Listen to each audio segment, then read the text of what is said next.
한 여자가 있었습니다. 식사 자리였습니다.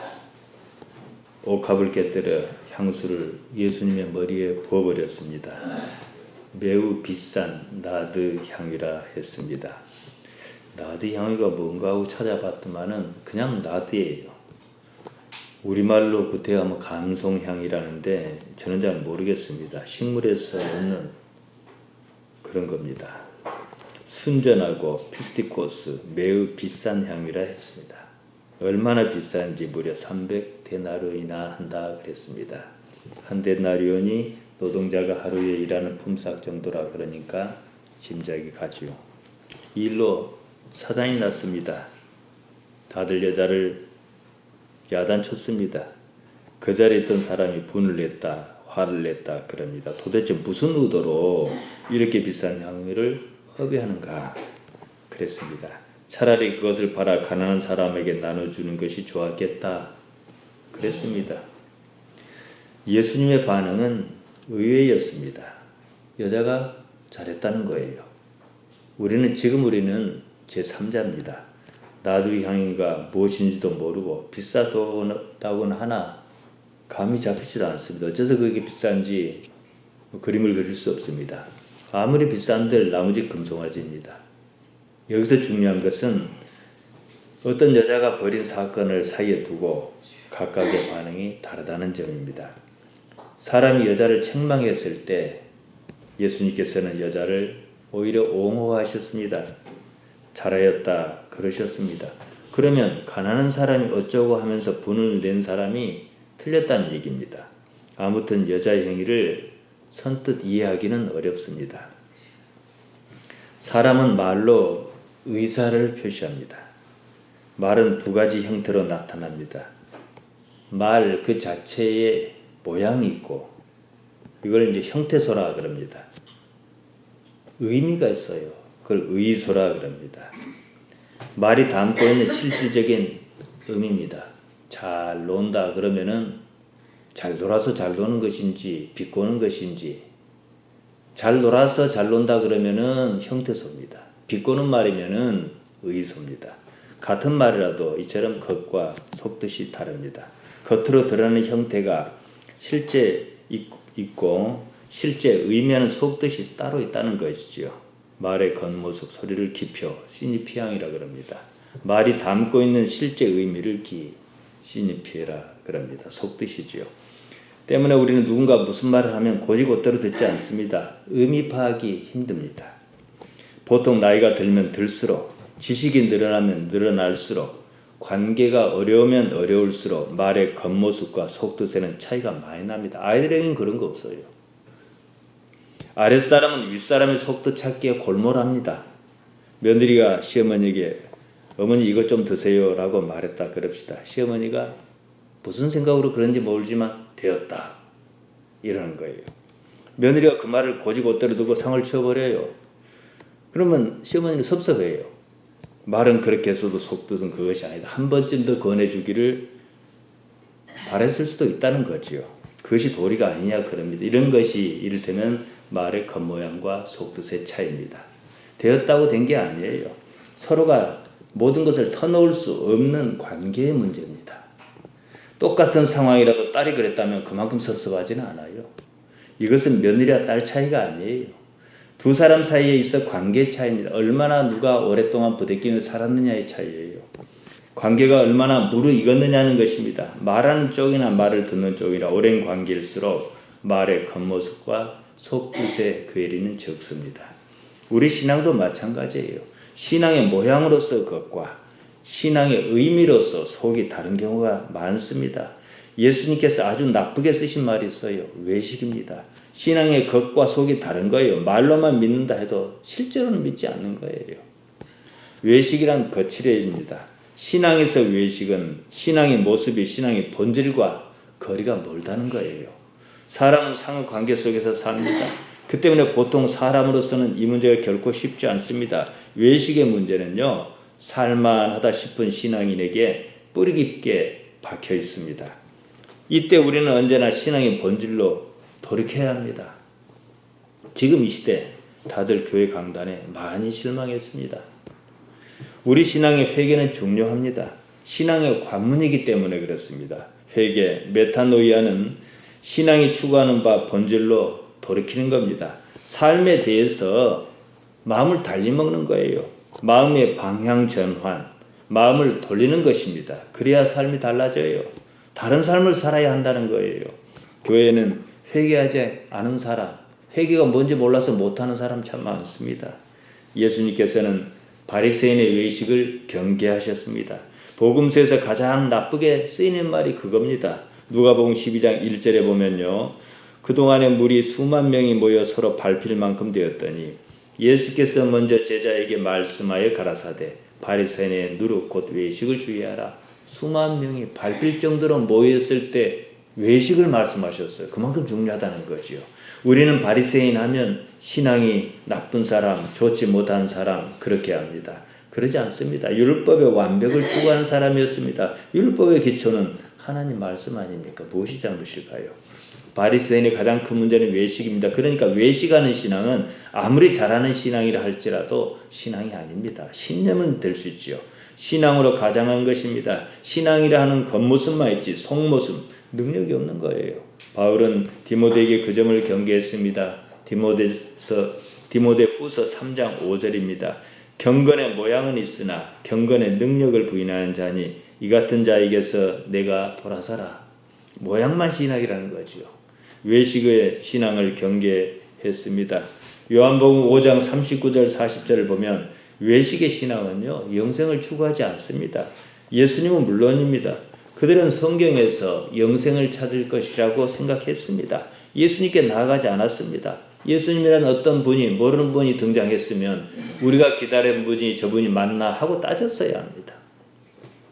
자기 마음의 소원 즉 탐욕을 이루는 것이 목적입니다. 말은 구원이 어쩌고 영생이 어쩌고 예수님의 십자가가 어쩌고들 합니다. 실제로 자기 마음의 소원 탐욕을 이루려고 합니다. 오늘날 기독교가 사회 곳곳에서 비난을 받는 것도 이 때문이에요. 돈 문제만 없으면 아무런 문제 없는 일이에요. 다들. 겉과 속이 다른 신앙입니다. 그것은 기독교가 아니에요. 우리 민족의 토속신앙 무교입니다. 무교가 기독교의 모양을 갖추었을 뿐입니다.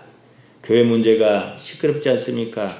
담임 목사직 세습에다가 또 그제 보니까 무슨 타작마당이라고 사람을 타작한대요. 그래갖고 때려가지고 알곡과 가라지를 구분한대요. 성경의 어떤 부분만 자기 마음대로 해석해 놓고 그럽니다. 성경을 그렇게도 볼 수 있는가 싶은 생각이 들 정도였습니다. 가족끼리 때리게 합니다. 다 돈 문제예요. 그 아들은 부자예요. 돈이 걸려있지 않으면요 그런 일도 없습니다. 그런 사람은요 목사가 아니에요. 무당입니다. 아니 무당도 못 돼요. 돈 벌려고 무당은요 돈 벌려고 무당짓 하지 않습니다. 어쩔 수 없이 신이 내려서 무당짓 하는 거예요. 그래야 살겠으니까. 무당은요 돈 많이 번 무당은 가짜입니다. 그건 돈 벌려고 하는 거니까. 근데 진짜 무당은 가난해요. 어쩔 수 없이 하거든요. 그 무당이 신령한 무당이에요. 근데 이 무당은 돈 많이 버는 무당이거든요. 그러니까 무당도 아니라는 거죠. 무교는요 우리 민족의 토속신앙입니다. 자생적 신앙이에요. 잡초와 같습니다. 그만큼 뿌리가 깊습니다. 그러니까 쉬운 문제 아니에요. 다들 쉽게 생각하는데 그렇지 않습니다. 무교는요 조직과 체계를 갖춘 적이 없습니다. 지금까지 단 한 번도 권력의 중심에 서본 적이 없습니다. 이제는 기독교라는 이름으로 조직과 체계를 갖추고 권력을 가졌습니다. 무교가 추구하는 것 가치는요 다른 것 아니에요. 돈입니다. 돈은 현세의 모든 것, 복입니다. 권력이며 삶의 가치며 의미입니다. 복을 추구합니다. 돈이에요. 기독교가 추구하는 가치는 돈이 아니에요. 영생, 영원한 생명입니다. 하나님께서 세상을 이처럼 사랑하사 독생자를 주셨으니 이는 저를 믿는 자마다 영생을 얻게 하려 하심이라. 요한복음 3장 16절 아닙니까? 기독신앙을 가졌다면서도 어떻게 영원히 산다는 것인지 아는 이가 없습니다. 알려 하지 않습니다. 그러니 도로 돈이에요. 기독신앙인 상당수는요 무교신앙에 빠져 있습니다. 문제는요 자신의 신앙이 기독신앙인 줄 안다는 거예요. 그냥 무교신앙인데 교회니까 교회에 오니까 기독신앙을 가졌다 생각합니다. 그런 신앙을 부추기는 목사가 있어요. 그런 돈 문제로 캥기면 애국 보수를 자청하며 태극기 뒤에 숨습니다. 그들은 하나님께서 우리나라만 사랑하신 줄 알아요. 그러다가 다급하면 이제 성조기까지 흔듭니다. 지금 우리나라에서 무교는요, 기독교란 이름을 하나 더 가졌습니다. 기독신앙으로 자기 목적, 욕심을 이루려 합니다. 예수님 믿어서 한몫 잡으려 합니다. 그건 기독교 아닙니다. 무교가 왜 무섭냐면요, 흔적이 드러나질 않아요. 그러지 않습니까? 국회의원 중에나 무속신앙 가졌다는 사람이 있습니까? 없어요. 그만큼 많다는 거죠. 많으면 없는 겁니다. 예수님께서 일행과 함께 베다니 문둥이 시몬의 집에서 식사하실 때였습니다. 한 여자가 아주 비싼 향유를 예수님 몸에 부어버렸습니다. 값으로 치면 무려 300데나리온이나 나간다 합니다. 이에 주변에 있는 사람이 분을 내었습니다. 같은 내용을 다루고 있는 마태복음 26장 8절에서는 제자가 그랬다. 제자라고? 거기에 제자가 있지 누가 있겠습니까? 요한복음 12장 4절에서는 다들 분을 내긴 했지만 가룟 유다가 특별히 그랬다. 이렇게 기록합니다. 차라리 그것을 팔아 가난한 사람이 주었으면 더 옳았을 것이다 그랬습니다. 여자가 한 행위에 대해서 똑같이 분을 냈습니다. 왜 그랬을까요? 상대가 예수님이신데도 불구하고 무슨 의사로 그 비싼 향유를 허비하였는가 했습니다. 충격이 컸던 모양입니다. 분이 났어요. 여자를 책망했습니다. 이런 상황에 대해서 예수님께서는 전혀 다른 반응을 보이셨다는 것입니다. 마가복음 14장 6절입니다. 가만두어라. 너희가 어찌하여 저를 괴롭게 하느냐. 저가 내게 좋은 일을 하였느니라. 생각이 달랐습니다. 그들은 무엇인지 모르지만 그냥 억울해 죽겠는 거예요. 이게 고체했다면 도로 죽을 텐데 액체거든요. 자신의 억울한 심정을 위장했습니다. 그 자체도 외식입니다. 가난한 자를 위하여라고 겉으로는 그렇게 말했어요. 외식입니다.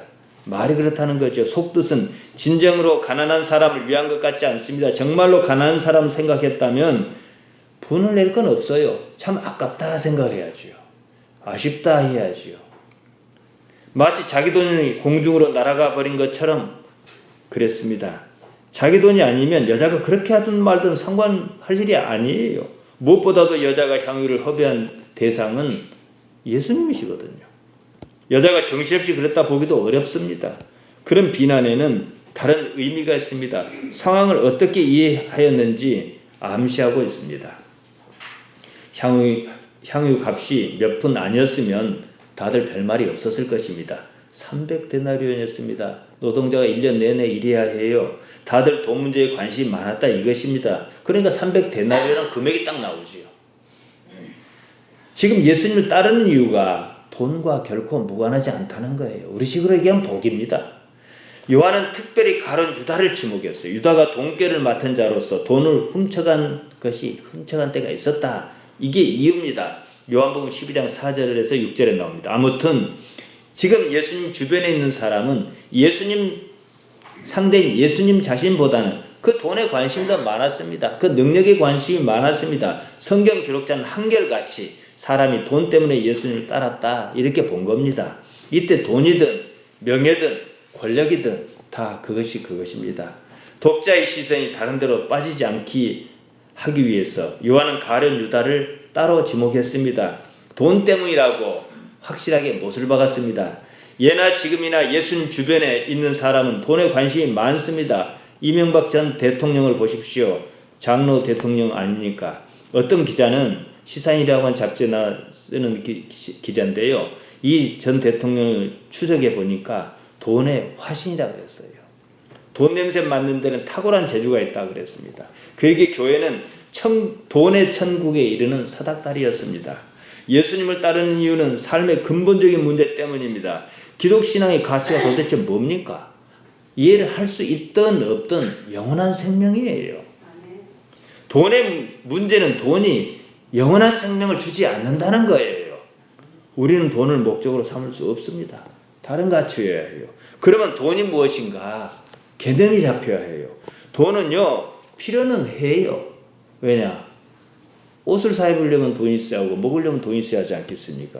다시 말씀드리면 이 몸의 삶을 단지 먹고 사는데 필요한 것일 뿐이라는 거예요. 몸이 없으면요, 돈도 의미가 없습니다.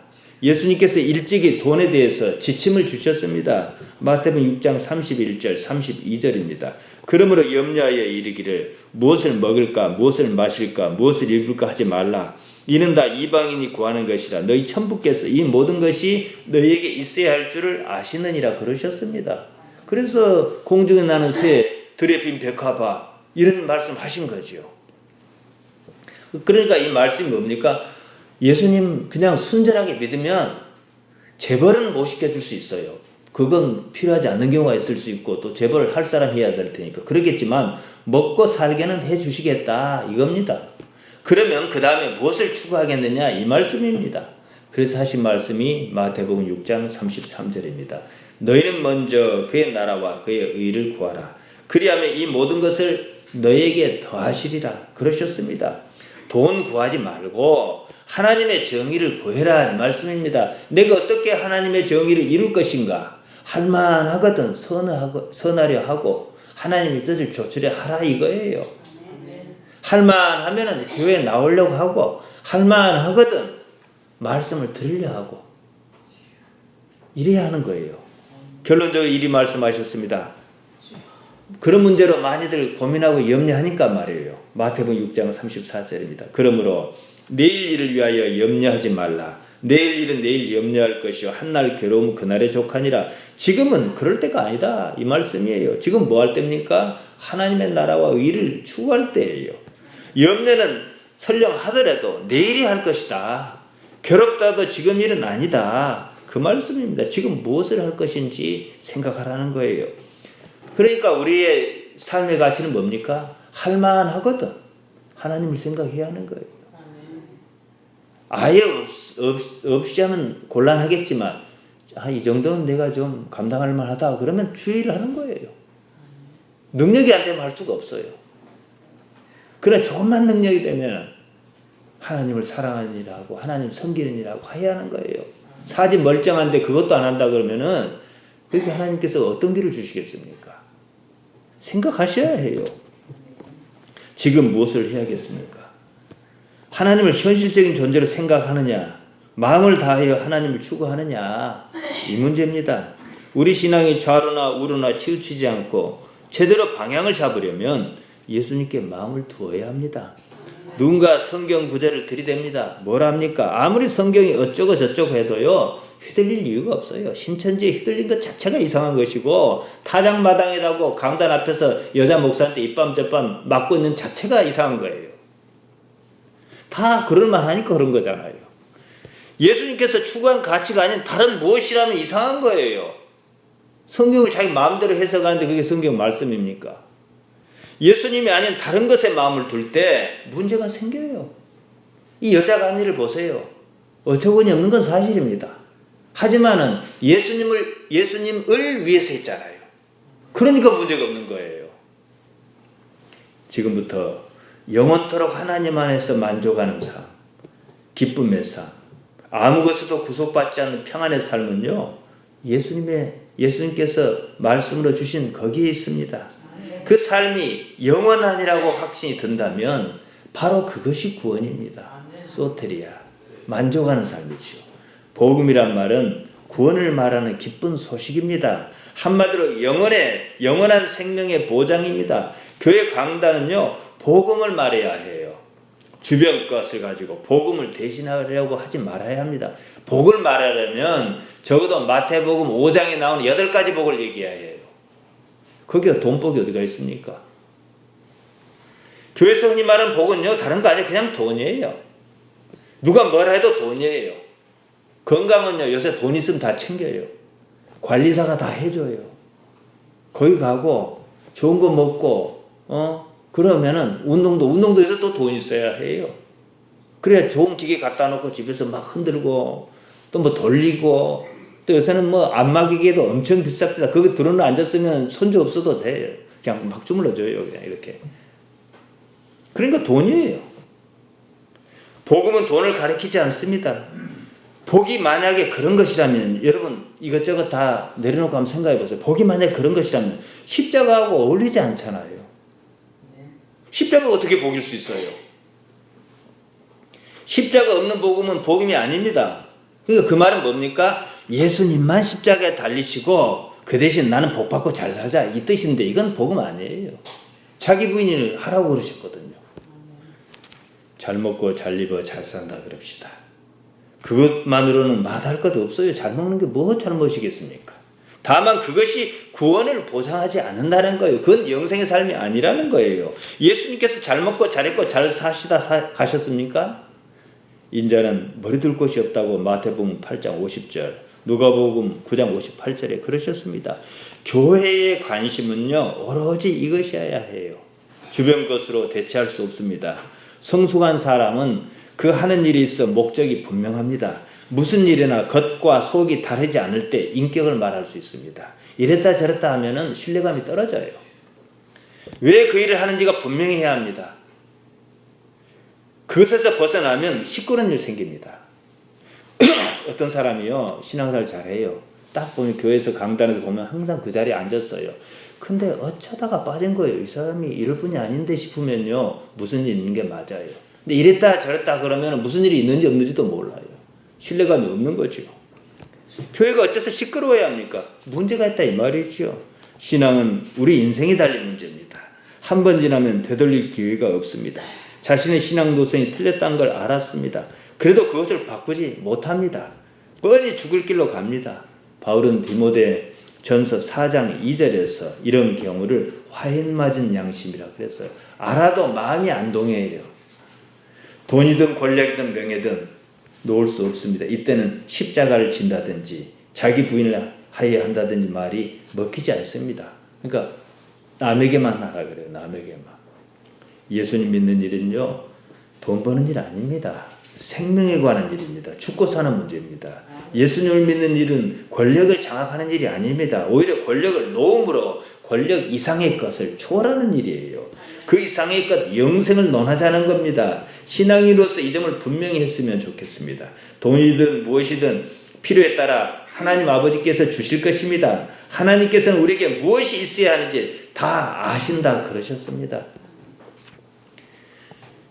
구하기 전에 너희에게 있어야 할 것을 하나님 너희 아버지께서 아시느니라. 아버지께서 다 아신다 그러셨습니다. 다 주신다고 하시지 않았습니다. 하나님과 관계가 별로 안 좋은 사람은 다 주신다는 말이 더 좋아요. 내 원하는 것을 주시면 되니까. 그러나 하나님과 관계가 아주 좋은 사람은 다 아신다가 훨씬 나아요. 내가 모르는 걸 구할 수도 있잖아요. 안 구할 수도 있는 것이고. 아신다 그런 말씀이 무슨 뜻입니까? 주신 이의 주권을 말씀하신 거예요. 요청자의 요구가 아닙니다.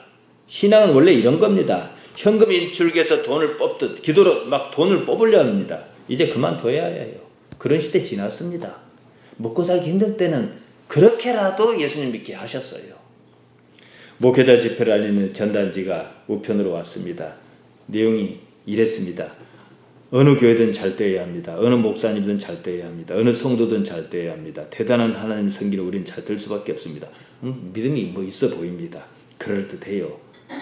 요즘 아이들 하는 말로 감성팔이입니다. 냄새가 나요. 잘 된다는 의미가 무엇인지 알듯 말듯 감추고 있습니다. 뒤에 이런 문구가 또 나왔어요. 평신도가 교회를 위하고 주의 종을 위하는 용사로 세워지는 시스템, 이렇게 느낌표를 딱 쳐놨더라고요. 이 문구는 앞서 말씀드린 대로 겉모습 형태소입니다. 속뜻, 의소는요, 교인 다루기 편한 교회를 만들고 싶은 목사는 오라. 그 방법 알려주겠다. 이 얘기예요. 자기 마음대로 하겠다 이거예요. 그런 세상을 만들도록 비법을 주겠다 이겁니다.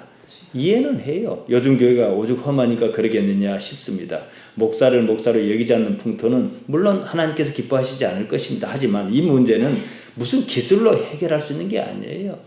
목사는 잘못이 없고 책임이 없느냐는 거예요. 신뢰 문제입니다. 제가 어딜 가면은 여러분 제가 어디 있는지 다 아실 겁니다. 서울 가면 간다 그러고 어디 가면 온다 그러고 하지 않습니까? 그래야 하는 거예요.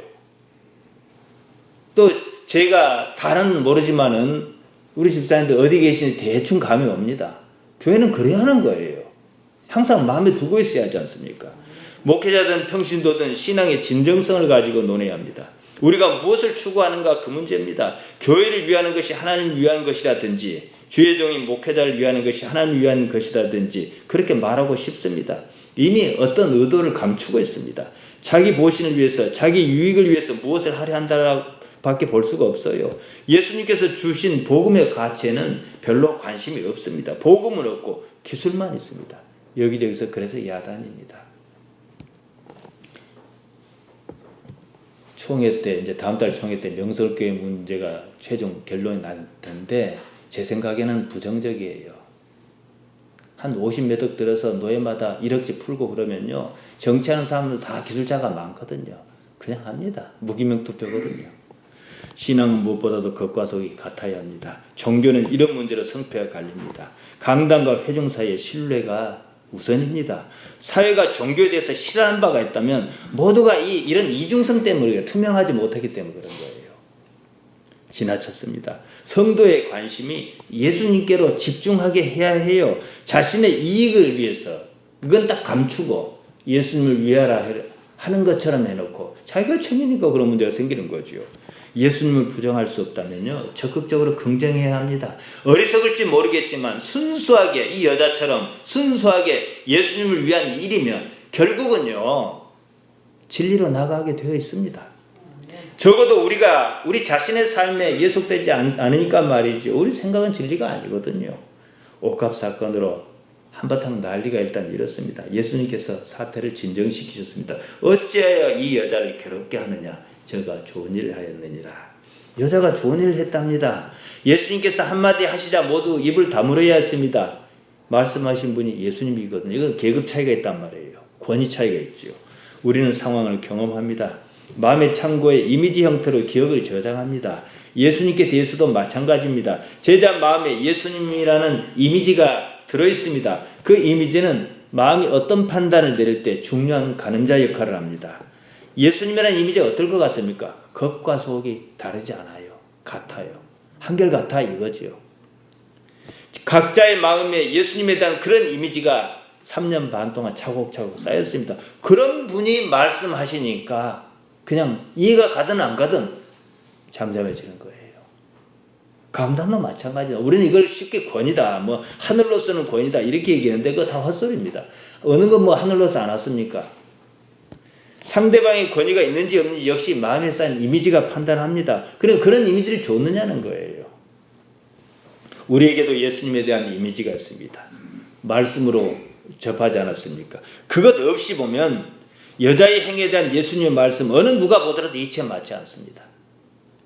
예수님이시라면 그 누구보다도 가난한 사람을 챙기는 분이시라는 이미지가 있어요. 세상 사람은 그러거든요. 역설적인 상황 아니겠습니까? 제자 마음에 담긴 예수님의 이미지가 반론을 제시할 수 없게 했습니다. 그럴 만한 무슨 이유가 있을 것입니다. 뒤에 나오는 말씀, 장사를 위해서 미리 그랬다. 물론 이해할 수가 없어요. 그래도 예수님이란 분이 뚜렷하다 보니까 이해를 제기 못하는 거죠. 무슨 이유가 있을 것이다. 이 얘기지요. 자기 마음속에 담긴 예수님이란 이미지가 그렇겠습니다. 가룟 유다조차도 그랬어요. 반대 방향이긴 하지만 말이에요. 요한복음 12장에 보면요, 같은 사건이 나오는데요. 가룟 유다는 이 사건을 계기로 예수님을 떠납니다. 은 30에 예수님을 대제사장에 넘겨줍니다. 유다의 마음에는 어떤 이미지가 있어요. 예수님께서 이 사건을 딱 보니까 300데나리온이나 나간 옥합을 깨뜨린 여자가 잘했다 그래버리니까 그 길은 내 돈복하고는 관계가 없는 거예요. 돈이 아니라 무슨 명예든 뭐 국가의 독립이든 상관없습니다. 내가 추구하고자 하는 바하고는 전혀 다른 길을 가는 분이라 이 말이지요. 그 길을 결코 포기하지 않을 것 같다는 확신이 드는 겁니다. 판단이 섰습니다. 극약 처방이 필요했는지도 모릅니다. 어쨌든요, 더 이상은 아니라는 판단이 생겼습니다. 그러자 자리를 박차고 나갔습니다. 우리 생각에도요, 예수님께서는 어떤 권위가 있습니다. 그 권위가 하나님께로부터 온 것이라 생각합니다. 맞습니다. 어떤 목사든 그런 권위를 바랍니다. 저는 그런 권위가 별것 아니라고 생각해요. 보편적이고 상식적인 것이 진리입니다. 예수님께 권위가 막연하게 신적인 권위다? 그러면요, 더 이상 생각해보지 않겠다는 뜻입니다. 그렇게 매달리다 보면 우리가 살고 있는 형편을 도외시할 위험이 있습니다. 살기는 여기에 살면서 마음은 다른 데 둡니다. 그래서 몸과 마음이 따로 분리해서 따로 노는 일종의 해리성 장애와 다를 것이 없습니다. 우리 신앙에서 가장 큰 함정은 이런 해리성 신앙입니다. 그러니까 있든지 없든지를 떠나가지고 삶이 여기 살면서 저기 하늘에 어떤 나라라고 말하니까 재산 팔고 뭐 팔고 피지로 가자. 그 집 아이는 거기서 상추밭에서 뼈 빠지게 일하면은 돈도 안 받고 일하고 일 능력 안 되면 도로 가라 그러고 그런 것으로 그 집 아이는 거기서 사업체 운영하고 다 돈 문제예요. 뭐 세습도 좋고 다 좋아요. 하라 이거예요. 교회가 합의했으면. 그러니까 돈은 빼고 하라 이 말이에요. 할 이유가 없지요 그러면요.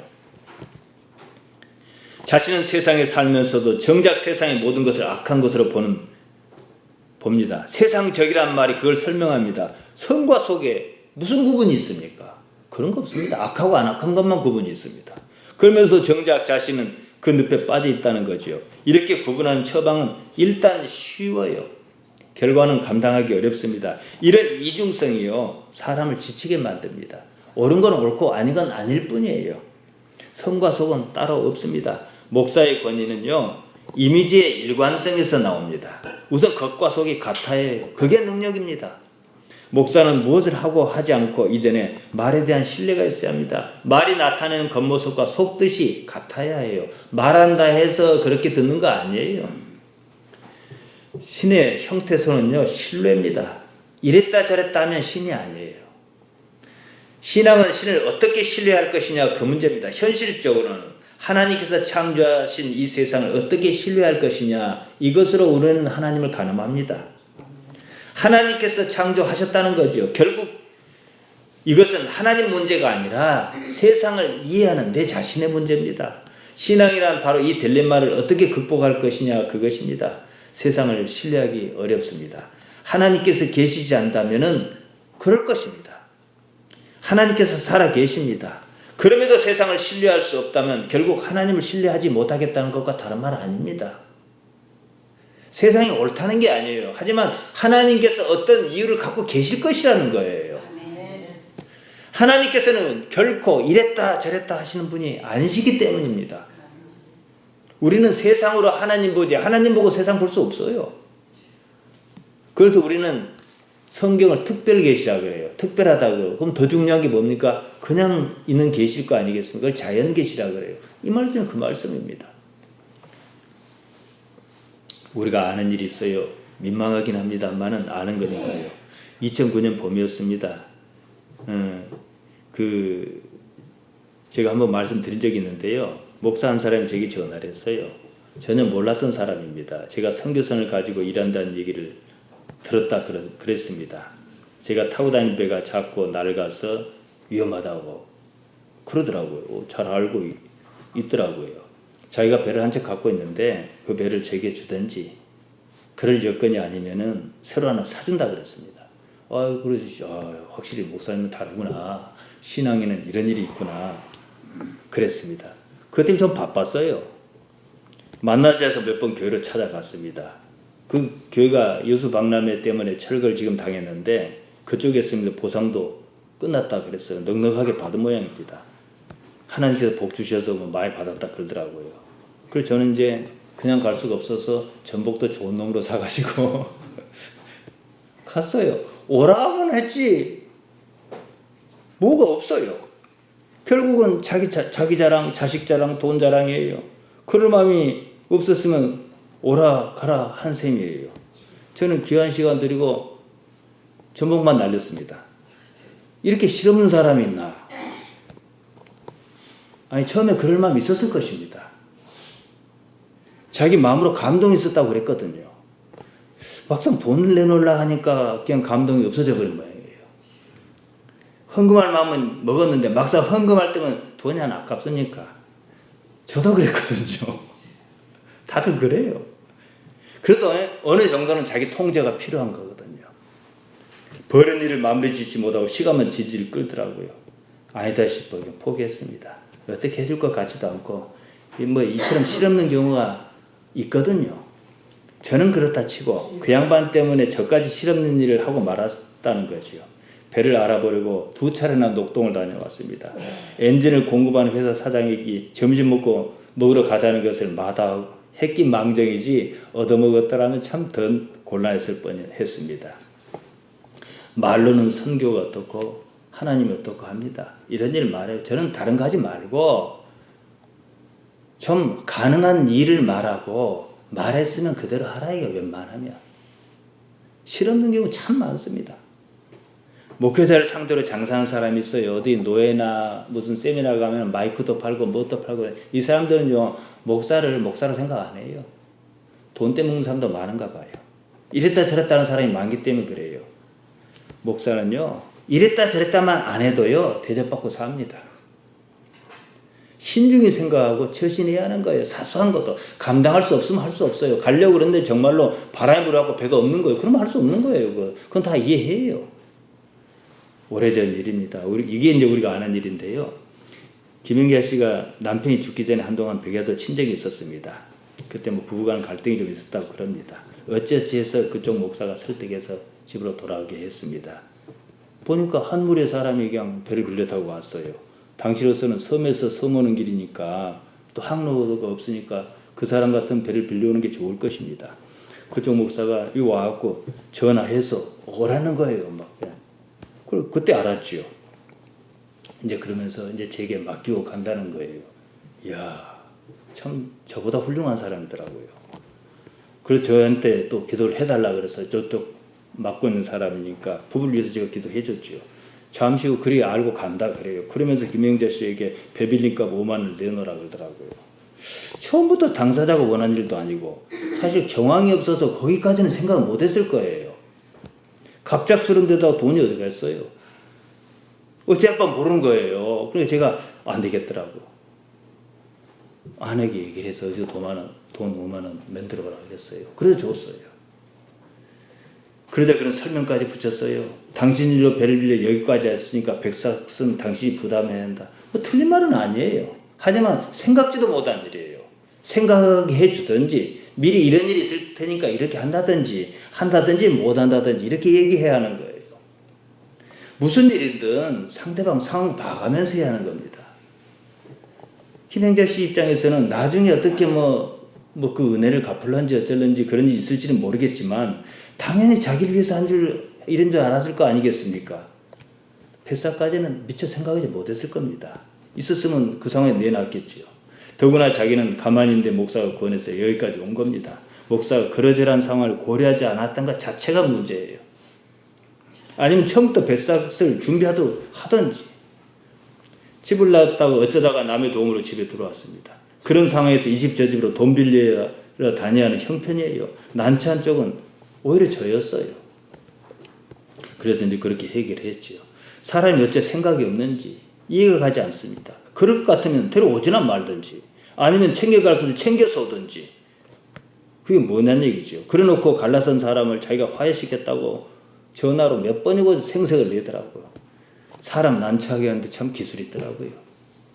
저는 누구를 비난하고 싶은 마음은 없습니다. 어느 경우든요. 옳은 것은 옳다, 아는 것은 아닌 것은 아니라 할 뿐이에요. 목회자이기 때문에 오히려 그런 일에 더 많은 비난을 감수해야 해요.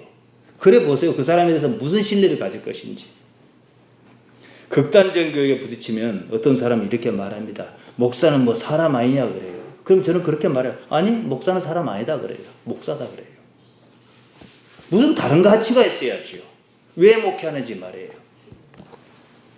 여인의 관심은 예수님께 있었습니다. 예수님을 얻을 무슨 이익이 아니었어요. 그냥 예수님이었어요. 내가 300만 원어치 이 나드 향을 확 부어버리면 예수님께서 30배, 60배, 100배로 갚아주실 줄로 믿습니다고 했습니까? 아니에요. 여러분 기억하실지 모르겠지만 25년 여기서 목회하고 설교했습니다. 단 한 번도 여러분이 낸 거 30배, 60배, 100배로 갚아준다고 해서 말한 적 없습니다. 그건 제 일 아니에요. 하나님께서 그리 하실 일이지요. 우리가 예수님을 따르는 것은 돈 문제가 아니에요. 돈 때문에 여기 오셨습니까? 삶의 궁극적인 문제입니다. 여러분의 속마음이 뭔지는 모르지만 뭐가 땡기는 게 있어서 여기 오셨지 다른 것 때문에 오신 거 아니에요. 우리 몸이 죽을 때 어떤 상태일 것이냐는데 관심을 가져야 합니다. 신앙은 인생의 마지막 순간에 영혼에 대한 의식 수준을 어느 수준으로 갖추었는가 그 문제예요. 철부지 어린애로 죽겠습니까? 성숙한 어른의 신앙으로 죽겠습니까? 삶은요 단지 과정의 절차입니다. 삶에서 하나님을 발견하고 알아야 합니다. 그러려면 예수님의 주변 상황에 맴돌지 말아야 해요. 모르면 그냥 예수님 자체에 집중하는 편이 훨씬 낫습니다. 300데나리온 결코 적은 금액 아닙니다. 그 많은 돈을 이 여인이 돈이 많은 것도 아니었을 것 같아요. 그 많은 돈을 허비했습니다. 현실적이지 않습니다. 맞아요. 하지만 그 여자의 그만큼 그 돈이 그 비용이 많은 것만큼 그 여자의 관심이 예수님께 가 있다 이 뜻 아니겠습니까? 이건 우리가 부정 못해요. 마태복음 6장 21절에 보면 예수님께서는 내 보물 있는 그곳에 내 마음도 있느니라 그러셨습니다. 관심이 없으면 돈도 아깝습니다. 예수님께 대한 여자의 관심이 얼마나 컸는지 그 뜻입니다. 제가 서울에 한 번씩 가면 큰 마켓에 장을 한번 봐요. 근데 거기는 희한한 것도 있더라고요. 목걸이가 하나 있는데 가격과 동그라미가 상당히 많이 있어요. 1억 1천 얼마 하고 반지가 하나 있는데 2억 얼마 하더라고요. 동그라미가 상당히 많아요. 이제 우스갯소리로 제 아내가 나 저거 하고 싶다 그래요. 나 돈 있으면 사줄게 그랬어요. 돈 있으면 사주지 못 사줘요. 관심이 어디 있느냐 이 문제예요. 예수님께 집중했습니다. 그러면 문제 없어요. 이 사건은요 가룟 유다와 대비해서 나옵니다. 유다는 예수님께 집중하지 않았습니다. 한쪽 발을 다른 데 걸쳤습니다. 계산이 맞지 않았습니다. 자리를 떴어요. 당연한 겁니다. 여자의 마음은 온통 예수님께 가 있었습니다. 그러면 오히려 문제가 없다는 거예요. 예수님의 말씀을 들을 것이고 따를 것입니다. 자연스럽게 복음의 가치를 자기 삶에서 구현할 것입니다. 이 문제예요. 예수님 진정 좋아하면 그 말씀 듣게 돼 있어요. 여러분의 관심이 어디에 있습니까? 돈입니까? 잘 알지도 못하는 천국입니까? 그림 그릴 수 없는 영생입니까? 한번 생각해 보세요. 그런데요, 그래도 괜찮아요. 예수님께 관심만 두면 돼요. 자동으로 생겨요. 이 얘기입니다. 우리가 주를 위해서 무엇을 할 수 있을까 한번 생각해 보시기 바랍니다. 다 이런 거 주를 위해서 한 거잖아요. 한번 생각해 보세요. 내가 한날을 살 때 인생 이 세상에서는 있는지 없는지도 잘 모르겠지만 예수님을 위해서 나는 무엇을 할 수 있는가? 이것을 생각하고 그러면 영원이 무엇인지 영생이 무엇인지 가늠을 줄 겁니다. 아브라함의 믿음의 사람이라 안 합니까? 사실은 아브라함이요 하나님께 도와주셔서 아들도 얻었고 재물도 많이 생겼습니다. 그 사람 재물 보듬고 죽었습니까?